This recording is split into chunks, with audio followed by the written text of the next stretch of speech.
Good morning students, welcome you all for online classes. Today we will discuss the topic on CPU and primary memory. In previous classes we have discussed about computer generations, computer types, bits, bytes and words. Okay, today we will discuss what you mean by CPU and primary memory.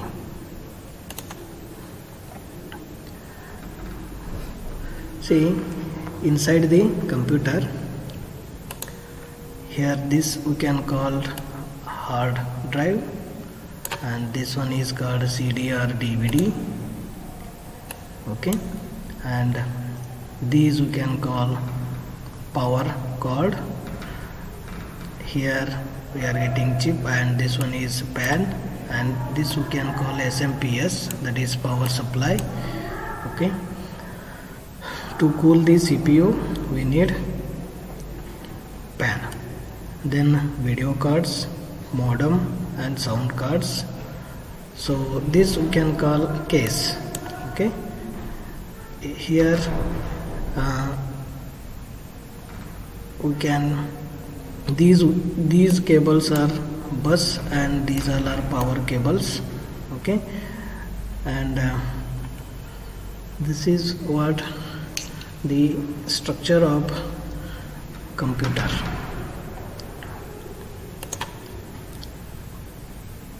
Now in a diagram here are two parts, one is CPU and primary memory.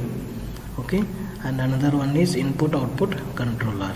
Inside the CPU we will get ALU, then control unit and registers. In primary memory there are two types of memories, that is random access memory and read-only memory. And in case input output controller means it will accept the input and produce the output. So here secondary memory is responsible, and in secondary memory, that is hard disk, then DVD ROM drive, tape drive, then flash memory. Okay, in another part is mouse, keyboard. These all are input device, monitor, printer. These all are output device. Then scanner is input or output. Scanner is input device. Then this part is related to network. Okay, it may be wired or wireless, then Bluetooth. So this is what architecture of a computer with single processor. Now this is called motherboard. In this motherboard, this is called CPU socket. This is called what? CPU socket. These all are connections, connector ports. Then these all are expansion slots. If you want to increase the RAM size, you can put the RAM slot. And this is called memory slots. Then these slot we can call storage drive. We can connect here secondary devices or secondary storage devices we can connect. Now we will discuss this part, CPU socket. Okay, here we can put the CPU, central processing unit. Okay, let's see.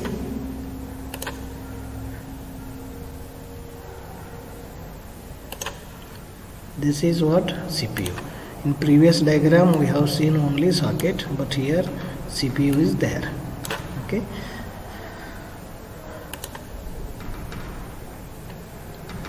what do you mean by CPU? CPU is central processing unit. It's a chip, so we can call it as CPU. Now, this is diagram of CPU. Inside the CPU we have three parts. One is memory unit, another one is control unit, then ALU unit, arithmetic and logic unit. Okay, we'll discuss these three parts inside the CPU. CPU is considered as the brain of a computer.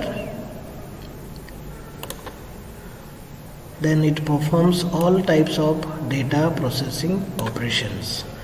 Data processing operations means data, it can receive data, it can transfer, okay, process the operations as per the requirements, and it stores the data, intermediate results and instructions. Here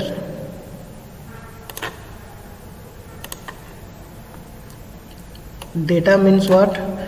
Data means it may be file, it may be audio file, or it may be video, it may be image, that we can call data.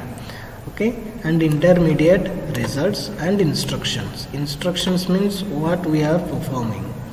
Okay, based on that task we can call instructions, and it controls the operation of all the parts of the computer. It has the capacity to control input device, then output device.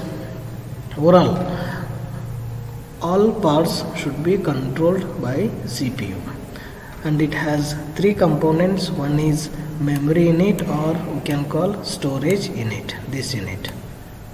Okay, and control unit, this part, then ALU, that is arithmetic and logical unit.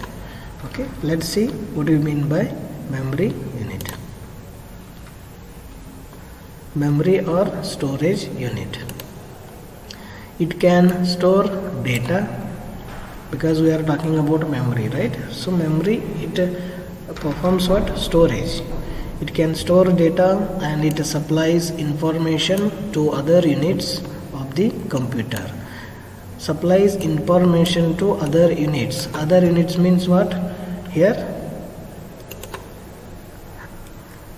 control unit, arithmetic logical unit, or output unit, or input unit. Okay, because if we place the data in our computer, okay, this data we can, it is responsible for input device, it is responsible for output device, right? So it supplies the information to other units of the computer, and it is also known as primary memory or random access memory. This part we can call primary memory or RAM, random access memory, and its size affects speed, power and capability. Nowadays RAM size is 8 GB. Okay, in before we are using 1 GB RAM, then 4 GB RAM, and even 512 MB RAM we are also there. So this based on this RAM capacity, it affects your performance of computer speed, then its capacity. There are two types of memory in computer, that is primary memory and secondary memory. We'll discuss it later. Okay, in memory unit, it has two parts, that is primary and secondary memory.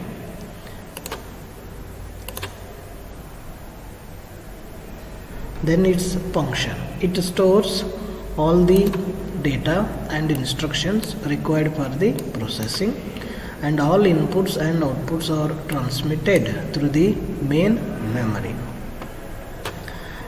See, this one is input part and this one is output part, this one is calculation monitor. Okay, this we can call input device, and this we can call output device. Okay, this we can see CPU.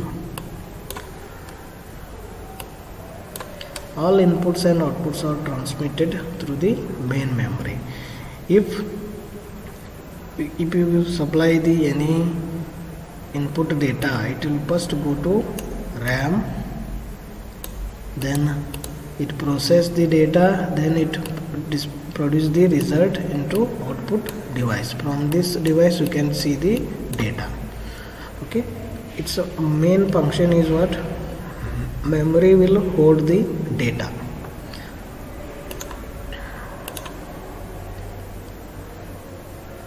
See, in this figure, this is what we can call CPU chip. Here all the informations coming from all the devices, right? And it will going to store all the data, okay, to perform the particular task. Now control unit.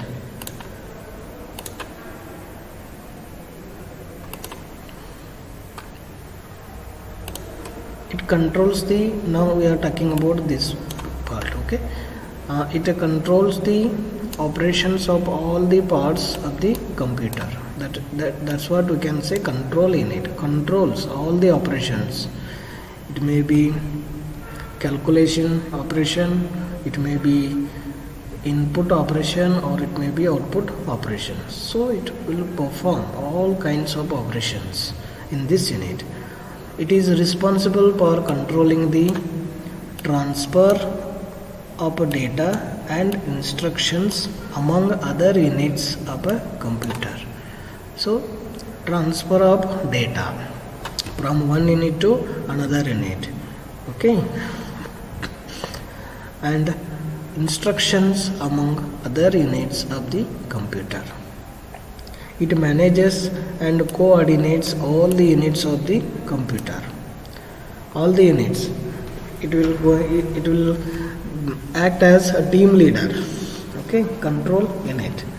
It obtains the instructions from the memory, interrupts them, and directs the operation of the computer. So what kind of operation? For example, if you supply the calculation part 2 plus 3, okay, result is what? 5.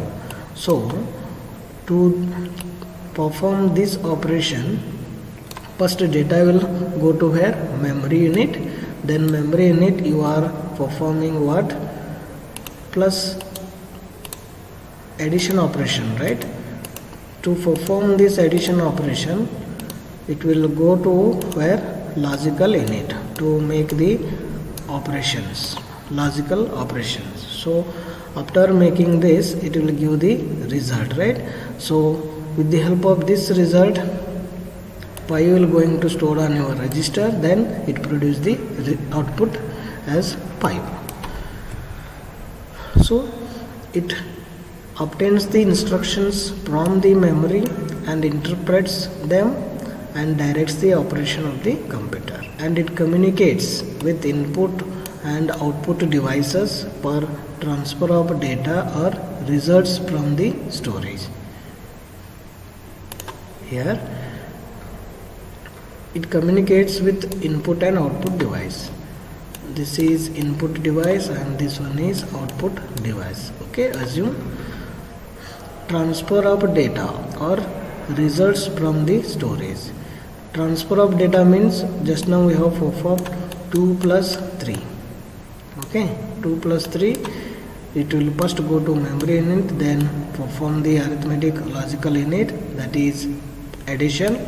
Here result will going to what? 5. After giving this result, it has to store the result on memory, right? After storing, it has to display the output, right? To display the output, it should go to where? Output device. In that output device we are getting result is 5. So this is what about control unit. I hope you understood this concept. Next part, arithmetic logical unit. Here This unit consists of two subsections, namely arithmetic and logic section. So combined to these two sections, you can call arithmetic logic unit. So here see in this figure, this we can call ALU registers, then carry, then this is ALU unit, this part. In this part, two sections, one is arithmetic, another one is logic section. So what do you mean by arithmetic section? It is to perform arithmetic operations. Arithmetic operations means what? Addition, subtraction, multiplication and division. All complex operations are done by making repetitive use of the above operations. So complex operation means plus, minus, star, then plus. Okay, so big problems or big operations should be done by making repetitive use of the plus, minus, star, division operations. Okay, then logical section. In logic section, it is to perform logic operations. So what kind of logic operations? Comparing, selecting, matching and merging of data. These we can call logic operations. Okay, very simple concept. Arithmetic operations are addition, subtraction, multiplication. Then logical operations are comparing, selecting, matching and merging of data. If your data is like this, 2 plus 3, so which operation will perform here? Arithmetic operation will perform, right?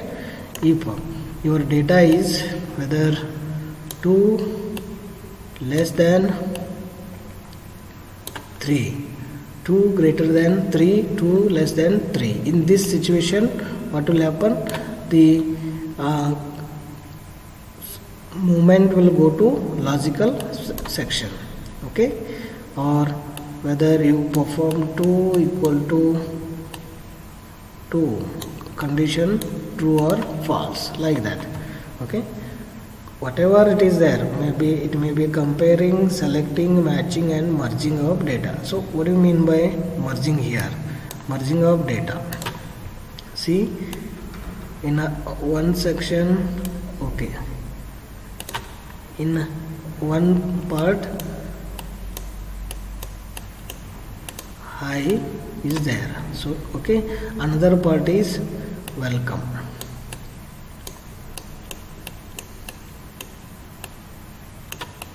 Welcome. This is part number 2.